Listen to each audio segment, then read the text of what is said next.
Recently passed my MLO test, and I have a few friends getting into it, and they had a few questions. And really, the test in its entirety has a lot of content to digest, and there's a lot of things that kind of go into it. And thankfully, the materials that I was able to get a hold of and the courses I took, I was very well prepared. But there's a lot, especially um, that goes into it that can be a challenge. And so the first thing they tell you up front is that the fail rate on this test is like 56%, which is an astronomically high number. And of course, the NMLS and everyone involved prides themselves on that number simply because they want to make sure you know your content. So, uh, that being said, that's the first thing that they typically start off with. And so from there, you kind of jump into it. I didn't have any mortgage background experience previously. I spent 15 years in the automotive industry, and so when I switched over, it was a huge transition into similar but different field. But when it came to your Reg Bs, Reg Cs, etc., you have a lot of things that you have to know for this test. And so um, these are the top five things I did. Obviously, there's more stuff involved with it. I had recently resigned from my position at a software company that I was working with, and for me, previously in school and in these test environments, I had not done as well simply because I didn't take it serious. And so this time around, because I needed this for first of all employment, I wanted to really be hard about it. So these things helped me when I took my test. I got 85% on the test, and it allowed me to feel really confident about taking that test without issues. The first thing that I did is I created my own world. And so what I mean by that is that when I got into doing anything throughout the day, if it wasn't tied back to what I learned or the industry or regulations or anything of that nature, I just didn't do it. And so I had a conversation with my wife. She was super patient about it and allowed me to kind of create that world. When my daughters would come in and talk to me, first thing I'm talking about is a COA, or I'm talking about Reg Bs, or I'm talking about loan limits and how the loan limits adjust every year, and I'm applying it to whatever we're talking about. She's talking about Peppa the Pig. I'm talking about how Daddy Pig can afford a new mortgage with the teacher's salary or the doctor's salary that he has. And so I really kind of lived and breathed it. I didn't allow, if I was thinking about mortgages, I didn't allow people to come in and be intrusive with other conversations. Now, a lot of my friends were on board with it, so when they did talk to me, they knew that if I didn't respond or give them the coherent answer they're looking for, that I'm thinking solely about mortgages. The second thing was be extra and be double. And I don't mean by doubling down on the same thing. So for me, initially, I was taking notes through Google Keep. I was doing a lot of the information through there, typing it all up because, of course, you have a computer, you have access to it. Why not? Well, what I found is that it was good but not effective. And so what I started doing on top of my notes is I would type my notes, and while I'm going through in between typing, I'm writing on just little note cards the things I want to learn. So they were flashcards at one point.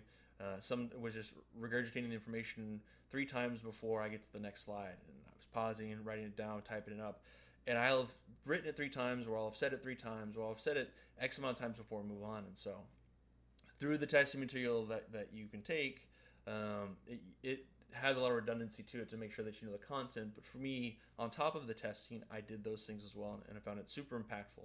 And I've never been a person who used note cards before, but what I found was that it was a good result in making sure that I had the information. Simply seeing it again and writing it is another good form of memorizing. At least it was for my test. Reading the textbook, engaging in the webinars, that was a huge one. The textbooks that you can get kind of range. The course that I took through MEC was super good. Textbooks incredibly thorough, a lot of information. You can get the digital copy as well, which allows you to kind of go through it while you're taking your test or putting your notes in, so you can control find a little bit faster. But I reference that thing probably once a day, and so it made it super helpful for really engaging with the content that I needed to. It also put me on the brakes on a lot of stuff, because when I thought I had the right answer and then I go to that chapter and it's like, oh crap, well I had that wrong. It did a lot for me in demystifying it. Now, I didn't do as good a job on the day of test to read the textbook, and it's because I went to the wrong testing site, which is 40 minutes away from the other one. Thankfully, I gave myself enough time in case something like that did happen. But my goal was to read it right before I did it, but still did well on the test without doing it. So practice, 100%. Need to practice as much as you can, and this kind of ties back to creating your own worlds. Using phrases to memorize things. Through a lot of the courses, people have different sayings like "be fair," which is Reg B, ECOA, be fair. You can do a lot of different things to it. TILA, ZILA. There's a lot of devices that are out there that a lot of guys use, or a lot of teachers will go over. The more you can figure out with that, the better it is. And so you can tell stories. If you're talking about percentages, if you're talking about all the different programs, the VAs, etc., you'll cover those on the test, but it's going to be more heavily geared towards your regulations and understanding how they function. But it's so important to know those things. And so what you'll find is there's a massive amount of overlap in regulations and policies, how they're operated, how they function, who does what. As long as you can learn the big ones and figure out specifically how they engage in our industry, like your CFPBs, your OCCCs, etc., you have a better idea of really where to go with that information, and of course who did it. So, and of course the last one, this one, naturally some people are better at than others. For me, I've always been hard but fair on myself, but you need to be incredibly hard on yourself to learn this information. I did a week course to try and get the information. I know there's longer courses out there. If you are doing it in a short amount of time to really kind of engage this content and do it, you have to be incredibly hard on yourself. And it's just understanding that this test is supposed to be an entry-level test into the industry. They want to test to make sure that you understand, basically, if you break a law or if something happens, what agency or what regulation we have to adhere to and how it functions. But it's super important because a lot of this information really, whether you focus on it or deal with it up front, someone throughout that process will be the one managing it. So you need to understand how it functions. And of course, it just really helps to know how our industry became the way that it is. So those are the top 5 things that were super helpful for me in terms of doing this test. Again, I took a week course, had no real background on mortgages previously. We've bought in houses, to live in, of course.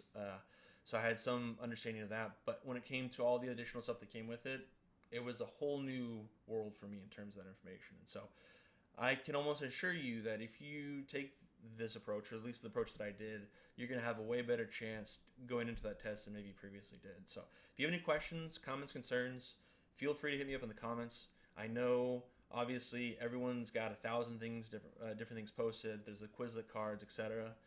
If you do decide to go through a digital course, the Mortgage Educators and Compliance course is the one that I took. They included the Texas specific stuff as well. Probably one of the best courses out there. The instructors were incredibly good. Honestly, I was just hearing their voices the entire time I took the test. This isn't a promotion for them, but the reality is it was super helpful. You do a lot of testing. There's a lot of redundancy to it, and they make sure that they describe it 10 different ways. So there's one way that you're going to figure out with it. And then, of course, if you need additional assistance, you can reach out to their assistants that help out with that stuff. So great information, great, super helpful. Glad that I passed the test. Sigh of relief. I'll do another video kind of on what the next steps are, because that's what I'm currently kind of going through in terms of experience it. Passed my test a month and a half ago, and we're still getting kind of started with my brokerage and everything else that goes into it. So if you have any questions, hit me up in the comments below. Again, I appreciate you guys kind of watching this video. If you like enough, go ahead and subscribe. I'm going to tag it on both of my channels. I do have a mortgage-specific channel where I'm doing content as well.